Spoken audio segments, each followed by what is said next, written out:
I was standing in my bathroom that quiet Tuesday morning, humming an old Sinatra tune, when my hand pulled something unexpected from the clogged drain. A single strand of hair, long, blonde, and shimmering in the light. Not mine. Not even close. My hair has been silver for years, and George's is a dignified salt and pepper. This golden thread felt like an accusation wrapped around my fingers. For a moment, I just stood there, staring. My heart thudded in my chest as the ordinary morning dissolved into something darker. At 68, after 15 long years of widowhood, I thought I had finally stumbled into peace again. George Miller, 72, had given me what I believed was a second chance at companionship. Quiet dinners, crossword puzzles on Sunday mornings, the steady rhythm of two people who knew loss but dared to hope again. I had let myself believe in comfort, even trust. And then this. One hair, blonde, shiny, alive with questions I didn't want to ask. My first instinct was to brush it off, to tell myself it must have come from somewhere else. A visitor, a stray, but deep down, something in me clenched. The kind of instinct only a woman who has lived through betrayal before truly understands. I pressed the strand between my fingers, as though studying evidence. Why here? In my bathroom? In the space George and I shared? Why now? After all these years, the smallest things can crack the foundation of a relationship, and this hair felt like a fissure that could split everything wide open. I couldn't ignore it. I wouldn't ignore it. That morning, I tucked the hair away carefully, already knowing it wasn't just about the strand itself. It was about what it meant and what I was about to uncover. But the question lingered, was I ready to face the truth hiding in plain sight? The bathroom smelled faintly of lavender cleaner, the kind of scent I always used to keep things feeling fresh and calm. Morning light filtered through the small, frosted window, turning the steam on the mirror into a soft blur. It should have been an ordinary start to the day. But when I leaned over the drain to unclog it, when I reached in and pulled out the usual tangle of soap residue and my own wiry silver strands, I froze. There it was, a single blonde hair, long, shining, smooth between my fingers, too golden, too bright, too youthful to belong anywhere in my home. My own hair, thinning and silver, couldn't be mistaken for this. George's hair, a dignified salt and pepper, was nothing like it either. At first, I tried to tell myself it was nothing. Maybe it clung to his sweater from someone brushing past him at the grocery store. Maybe it drifted in on the wind. But no, the way it curled from the drain, the way it clung damply to my hand, told another story. Someone had stood in my shower. Someone who didn't belong here. My stomach tightened. Even after all these years of living, of burying a husband, of raising children and growing old, betrayal still cut sharp and deep. I thought at this age, I'd be safe from the games people play. But that hair told me otherwise. I laid it gently on a tissue, smoothing it out as though I were handling a piece of fragile evidence. And in a way, I was. Evidence of what? I didn't yet know, but I felt its weight. I tucked it away in my jewelry box, right beside the wedding ring from my first marriage. A symbol of trust. And now, a symbol of broken trust, side by side. I didn't confront George, not yet. Instead, I carried on, quiet, observant. I watched his smiles, his excuses, the small changes in his routine. I told myself I'd see the truth soon enough. One hair was enough to shift everything. And deep down, I knew this was only the beginning. It started quietly, almost imperceptibly, like the shift of air before a storm. After I found that blonde hair, every little detail about George seemed different. Or maybe it had been this way for a while, and I'd only just begun to notice. He used to leave his phone on the kitchen counter without a thought, the screen lighting up with harmless reminders and messages from his kids. Now, it seemed to live in his pocket, buzzing silently, guarded like a secret. I caught the way he tilted the screen away when he answered, his voice lowered to a murmur, his back turned just slightly toward me. Then there were the absences. George always had a rhythm: grocery trips on Tuesdays, his walks in the park on Thursdays, Sunday dinners with my family. But suddenly, he had errands that stretched longer than they should. He'd say traffic was bad, or that he ran into an old friend. His explanations weren't impossible, but they didn't sit right. They carried the thin, shaky weight of excuses. I found myself studying him like a stranger, watching the way his smile didn't quite reach his eyes, or how he grew restless when I asked simple questions.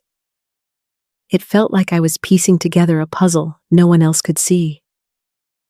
At night, lying awake beside him, my mind drifted back to the years after my husband passed. The silence of that time was heavy, but it was honest. Lonely. Yes, but honest. I thought finding George was proof that life could surprise me with goodness again. To face the possibility that it might all be a lie, that at this age, after enduring grief and carving out hope, I could still be blindsided by betrayal cut deeper than I imagined. I tried to tell myself not to jump to conclusions, but the hair remained tucked away in my jewelry box, whispering to me every time I opened it. Proof that something was wrong. Proof that I wasn't imagining this. My suspicion hardened into resolve. I didn't confront him. Not yet. Instead, I watched more closely. I noticed the way he checked his watch before heading out, how he grew sharper when I lingered with my questions, how he laughed too freely at something on his phone when he thought I wasn't looking. The pieces were stacking up, and the shape they were forming terrified me. Still, I knew I couldn't ignore it. The truth was circling closer, and I felt it pressing at the edges of my life. I was about to learn something I never expected, something that would shatter the fragile trust I thought we had. It happened on a quiet morning, the kind where I usually sipped coffee and let myself drift through photos of family and friends online. I wasn't looking for anything in particular, just passing the time, scrolling without thought. That's when I saw it: Linda, my best friend since high school, smiling in a cafe with her daughter. Her hair, she'd gone blonde. Not fully, but streaks of it, shimmering under the light, the same shade as the strand I had folded carefully into tissue and tucked away like evidence. I froze, my finger hovering above the screen, my breath catching in my throat. I told myself it was coincidence.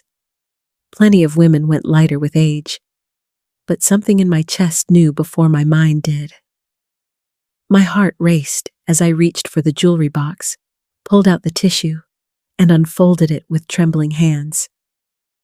There it was, the hair, golden and fine. I held it up against the photo on my phone, the light catching both in the same way. That honeyed glow that could not be mistaken. It wasn't just some nameless stranger. It wasn't an accident. It was Linda. The shock hollowed me out. My knees gave way, and I sank into the chair at my kitchen table, staring at the two pieces of proof: the photo and the strand. George, the man I trusted to share my twilight years with, and Linda, the woman who had held my hand through widowhood, who knew every corner of my grief and joy. Together, behind my back, I felt the devastation split in two directions. At once, grief for my partner, grief for my friend. I had thought betrayal from one would be unbearable, but both it was almost unthinkable. Tears came hot and fast, but behind them, something else stirred. Anger. Not the wild kind, but the slow-burning, steady kind. The kind that sharpens rather than destroys.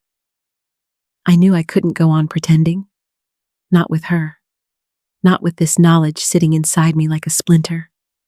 I didn't want to scream or accuse. No, I would take my time. I would face her. Not with rage, but with questions only she could answer. And so I decided lunch. A simple lunch with Linda. Only this time, I would be watching everything the way she spoke, the way she looked at me, the way she might let something slip. We met at a small cafe not far from my house, the kind of place we had chosen 100 times before. The clinking of silverware and the low hum of conversations around us should have felt comforting.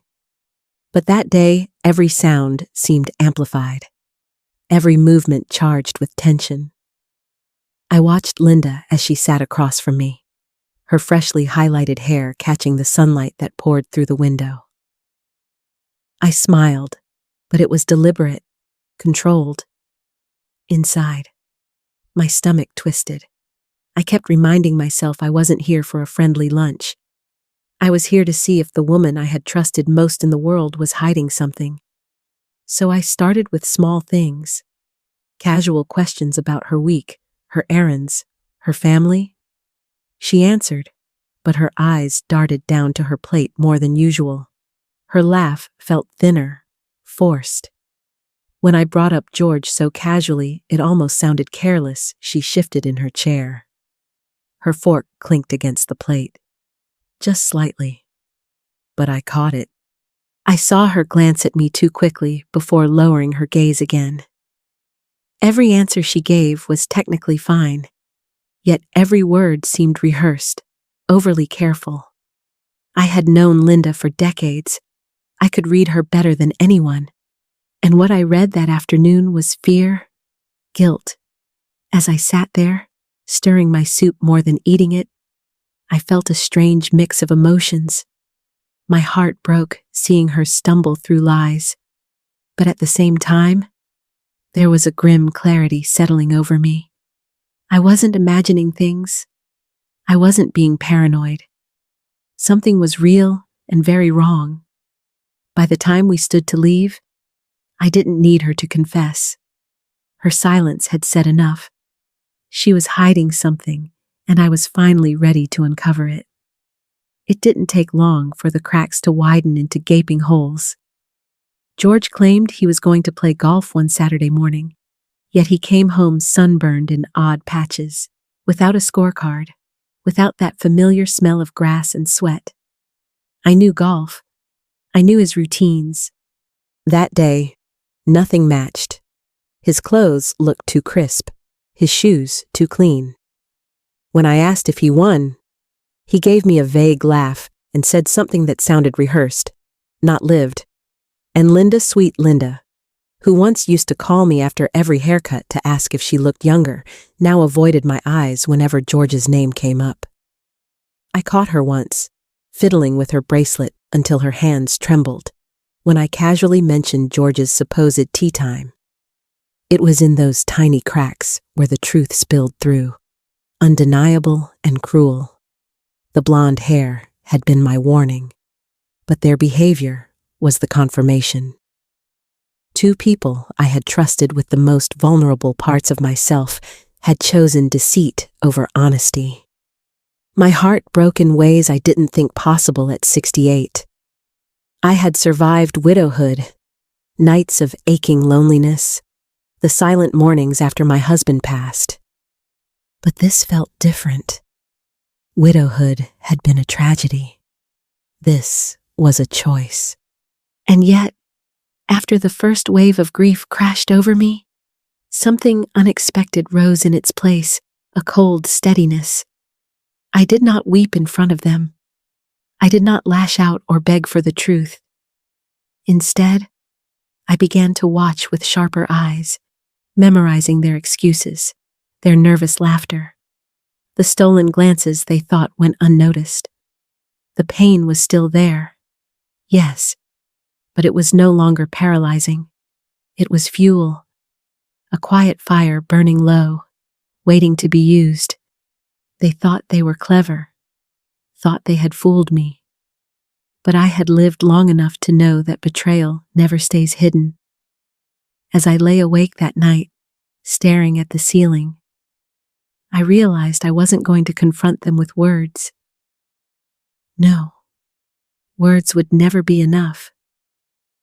I would find another way, a way they would never forget. That night was the beginning of a plan for revenge. There comes a point where grief hardens into something sharper. I had cried my tears alone, hidden behind drawn curtains, mourning the loss of trust in both my partner and my closest friend. But one morning, staring at myself in the mirror, I decided I would not remain their silent victim. If they wanted to weave lies behind my back, then I would give them something unforgettable in return.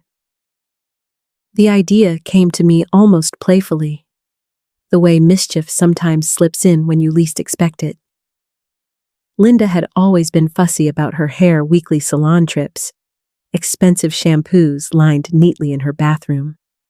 That golden crown she flaunted in every photo was her pride. And suddenly, I knew exactly where to strike. I bought the bottle of hair removal cream at a drugstore where no one knew me. The tube sat in my purse like a secret, heavy and thrilling. Later, when Linda invited me over for coffee, I excused myself to the bathroom. My hands didn't tremble as I unscrewed the cap of her favorite shampoo and poured it out, drop by drop, replacing it with the cream. The faint chemical scent made me smile. I shook the bottle gently, placed it back exactly where it had been, and wiped the counter spotless. Walking out of that bathroom, I felt lighter than I had in weeks. It wasn't just about the prank, it was about reclaiming power. They had stolen my trust, my dignity. Now I was taking back control, one sly step at a time. That night, I lay in bed, imagining the moment her shimmering highlights would slip down the drain. And when it happened, it wouldn't just be about hair. It would be about truth surfacing, right where everyone could see it. The brunch was held at Linda's house, a sunlit affair with polished silverware, steaming coffee, and the faint scent of cinnamon rolls drifting from the kitchen. On the surface, it looked like any other gathering, neighbors laughing, the clinking of glasses, polite conversation about travel plans and grandchildren. I sat at the long table, hands folded neatly in my lap, the picture of composure. But beneath that calm exterior, I was waiting, anticipating. Linda floated around the room in her usual fashion, her hair shining in the morning light. She was radiant, laughing too loudly, leaning into George as if she had earned him. My chest tightened at the sight, but I held my smile steady, because I knew something she didn't. I knew what was coming. It started small. She lifted a hand to brush her hair from her face, and I noticed strands clinging to her fingers. She frowned, smoothed them away, and kept chatting. Minutes later, it happened again, this time more strands, enough to stick against her dress. Her laughter faltered. A crease formed between her brows. She excused herself and slipped toward the bathroom. When she returned, her face was pale. She tried to rejoin the conversation, but as she reached for a cup of coffee, I saw it, a clump of golden hair drifting down onto the saucer. The room grew quieter, the kind of silence that carries curiosity and unease. Guests shifted uncomfortably, their eyes darting between Linda and the fallen strands. Then came the breaking point. As she ran a desperate hand through her hair, more of it came loose, tumbling down onto the tablecloth. Gasps filled the room. Linda's composure shattered, her hands trembling, her voice cracking, her eyes wide with humiliation. George reached out instinctively, but she pulled away, covering her head, rushing from the room as whispers followed her. I sat there, serene, watching the chaos unfold like a scene from a play. My heart should have been heavy, and in many ways it was the sting of betrayal still lingered, the ache of losing both a partner and a friend. But layered over that grief was something sharper, a quiet satisfaction. They had taken so much from me, and here, in front of everyone, their facade crumbled. I didn't gloat. I didn't smirk. I simply sipped my coffee, letting the warmth steady me. In that moment, I felt something I hadn't in months control. For the first time since I pulled that blonde hair from my drain, I was no longer the victim of their choices. And as the chatter around me swelled with speculation and discomfort, I sat back, breathing deeply, already knowing that my life would never be the same again. When the last of the guests drifted out of Linda's house that afternoon, I walked home alone under a sky as crisp and blue as porcelain. My heart was strangely steady. For weeks, I had lived under a storm cloud of doubt, suspicion, and grief. But now, after the chaos of that brunch, I felt something new, a lightness, a release I hadn't thought possible. George didn't call me. Linda didn't either. And I didn't need them to. Their silence was its own confession. Their absence, its own answer. What they had chosen, the lies, the betrayal, was theirs to carry now.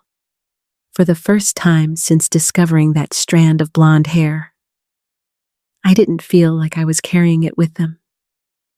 I had set it down. Of course, the pain was real. Betrayal at this age feels heavier somehow. I had already walked through widowhood, through nights of aching loneliness, through the sharp reminder that time is precious. To be deceived so deeply, by not just a partner, but by a lifelong friend, it cut me to the bone. And yet, I refused to let their choices define the rest of my days. I realized something sitting there at my kitchen table later that night. Resilience isn't about never breaking. It's about gathering the pieces of yourself, even the sharp ones, and choosing to move forward anyway. Dignity isn't something others can give you. It's something you hold on to, even when others try to take it away. And love is a gift, not a guarantee. Sometimes it comes back to you in betrayal. Sometimes it disappears too soon. But the most important love is the one you carry for yourself, the kind that whispers, "You are still worthy. You are still whole. I may be 68, but I am not finished." My story does not end with heartbreak.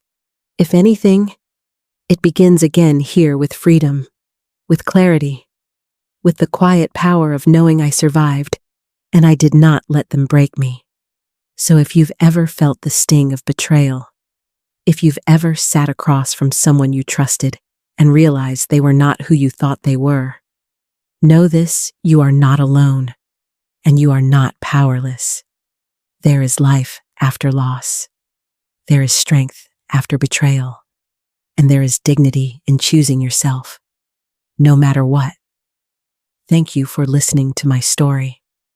If it touched you, if it made you reflect on your own strength, I'd love for you to like, share, and leave a comment. Sometimes the hardest stories are the ones that remind us just how strong we really are.